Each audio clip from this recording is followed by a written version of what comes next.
Assalamualaikum warahmatullahi wabarakatuh.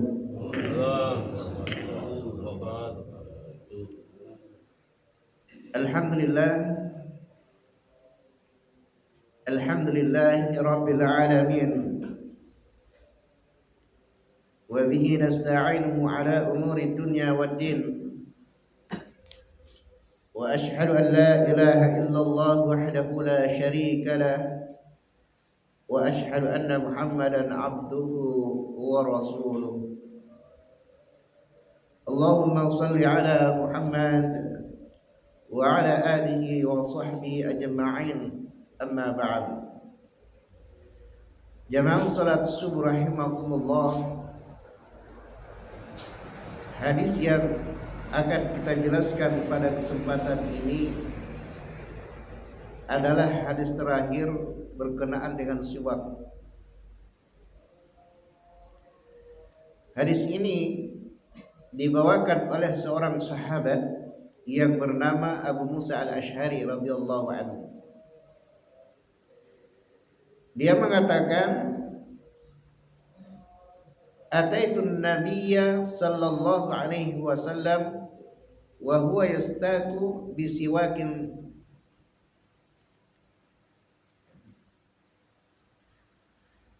faqala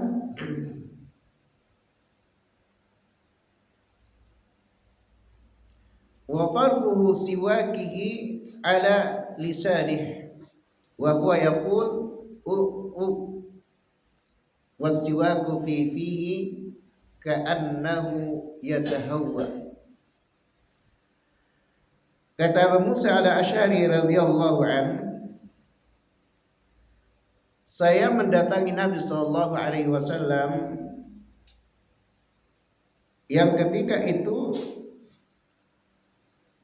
beliau sedang siwak dengan menggunakan siwak yang masih basah. Dia juga mengatakan ujung siwaknya itu ada pada lisannya,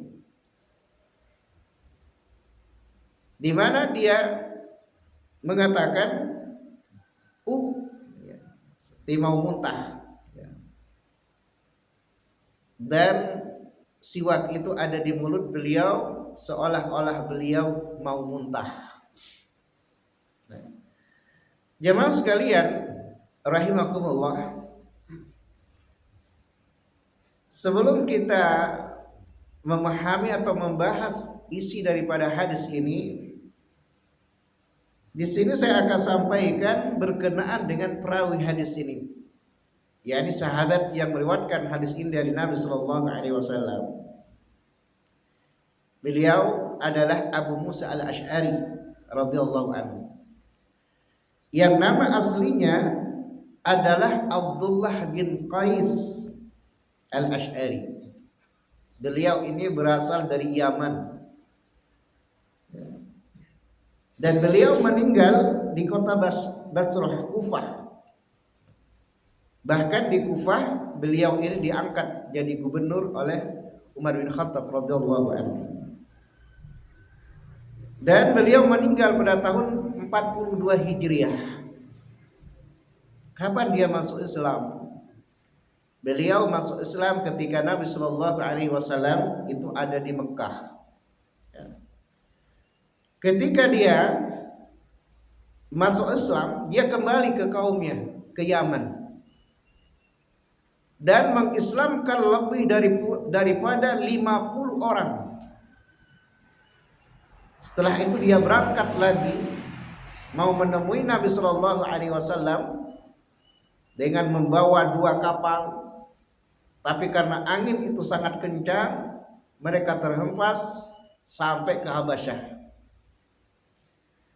Nah, ketika sampai di Habasyah, Abu Musa al-Ash'ari bersama rombongan ini kemudian bersama-sama dengan Ja'far bin Abi Thalib radhiyallahu anhu yang saat itu hijrah ke Habasyah. Jadi keduanya dan para rombongan dari Habasyah, kemudian mereka menuju Khaybar, menuju Madinah, yang pada saat itu Nabi Shallallahu Alaihi Wasallam itu telah menaklukkan Khaybar pada tahun ke-7 Hijriah. Ini luar biasa pengorbanan Abu Musa al-Asy'ari radhiyallahu anhu. Bahkan Abu Musa al-Asy'ari ditunjuk oleh Nabi Shallallahu Alaihi Wasallam bersama Mu'ad bin Jabal ke Yaman untuk berdakwah. Maka di antara nasihat Nabi Shallallahu Alaihi Wasallam kepada keduanya, kata Nabi, yassiru wa la tu'assiru, basyiru wa la tunaffiru. Mudahkan, jangan sulitkan, dan beri kabar gembira, jangan membuat mereka itu takut lari, dan kalian jangan berselisih, hendaklah saling membantu.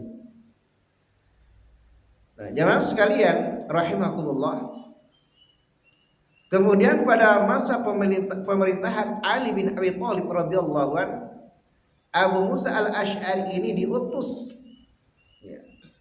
oleh Ali bin Abi Thalib radhiyallahu anhu untuk menjadi penengah pendamai antara Ali dan Muawiyah radhiyallahu anhuma. Sehingga pada saat itu terjadi kesepakatan. Jemaah sekalian rahimakumullah,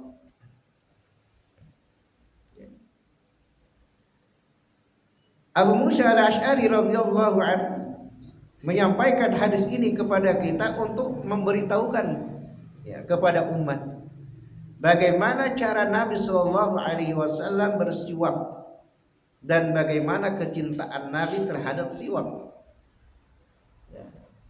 Sehingga Abu Daud rahimahullah di dalam kitabnya dia membuat judul dengan satu pertanyaan, bagaimana cara siwak yang benar. Nah, kalau kita perhatikan hadis ini, Abu Musa menceritakan kepada kita bagaimana Nabi Shallallahu Alaihi Wasallam itu bersiwak. Kata Abu Musa, ketika dia datang menemui Nabi Shallallahu Alaihi Wasallam, Nabi itu menggunakan siwak yang basah. Jadi siwaknya tidak seperti siwak kita. Kalau siwak kita itu pasta gigi, meskipun memiliki fungsi yang sama-sama membersihkan gigi, tetapi ada keutamaan dengan menggunakan siwak, siwak kayu siwak. Makanya ketika Abdurrahman memberikan siwaknya kepada Aisyah, siwak itu dipotong oleh Aisyah, diperbaiki, lalu dikasih sama Nabi Shallallahu Alaihi Wasallam. Kata Abu Musa al-Asy'ari radhiyallahu anhu, dia melihat ujung siwak yang dipakai oleh Nabi Shallallahu Alaihi Wasallam itu ada di lidahnya. Jadi yang disiwak itu bukan cuma gigi, tapi juga lidah. Nah, karena lidah yang disiwak oleh Nabi, maka dia seperti mau muntah. Jadi yatahawwa'u itu kata pensyarah, itu muntah tapi hanya suara saja, nggak ada muntahannya, tapi hanya bentuk suara. Makanya dikatakan seperti mau muntah, karena yang digosok, yang dibersihkan lidah, apalagi ujung lidah yang dalam itu. Ini cara siwaknya Nabi Shallallahu Alaihi Wasallam. Ya, sehingga yang bersih itu bukan cuma gigi, tapi juga lidah. Jamaah sekalian rahimakumullah, inilah sahabat Nabi Shallallahu Alaihi Wasallam. Dia akan menceritakan kepada kita sifat Rasulullah, amalan Rasulullah, sunnah-sunnah Rasulullah Shallallahu Alaihi Wasallam. Bahkan ada yang menceritakan kepada kita bagaimana postur tubuh Rasulullah, bagaimana jalannya Rasulullah Shallallahu Alaihi Wasallam. Itu diceritakan. Al-Imam Tirmidzi mengumpulkan riwayat-riwayat berkenaan dengan sifat Rasulullah Shallallahu Alaihi Wasallam, baik itu yang berbentuk yang hukumnya mubah, jibiliyah, tabiat maupun ibadah. Itu dikumpulkan di dalam kitabnya yang beliau beri judul dengan Syama'il Muhammadiyah, mengenal sifat dan watak Rasulullah sallallahu alaihi wasallam. Dijelaskan semua termasuk siwak. Jemaah sekalian rahimakumullah, semoga Allah Subhanahu wa taala senantiasa memberikan kecintaan kepada kita, kepada Rasulullah sallallahu alaihi wasallam. Setelah nama Rasulullah disebutkan, setelah nama Rasulullah, ya, sikapnya, perbuatannya diceritakan kepada kita, semua itu supaya kita semakin cinta kepada Rasulullah sallallahu alaihi wasallam. Kalau kita mencintai Rasulullah, maka kita nanti bersama Rasulullah sallallahu alaihi wasallam di akhirat. Sebagaimana beliau mengatakan, anta ma'aman ahbabta, kamu nanti bersama yang kamu cintai. Makanya Abu Anas bin Malik radhiyallahu anhu mengatakan, saya mencintai Rasulullah, saya mencintai Abu Bakar, saya mencintai Umar, meskipun amalanku tidak sama dengan mereka. Jamaah sekalian rahimakumullah, aqulu qouli hadza astaghfirullah li wa lana wa liwalidayna wa lisairil muslimina min kulli dhanbin walhamdulillahirabbil alamin. Assalamualaikum warahmatullahi wabarakatuh.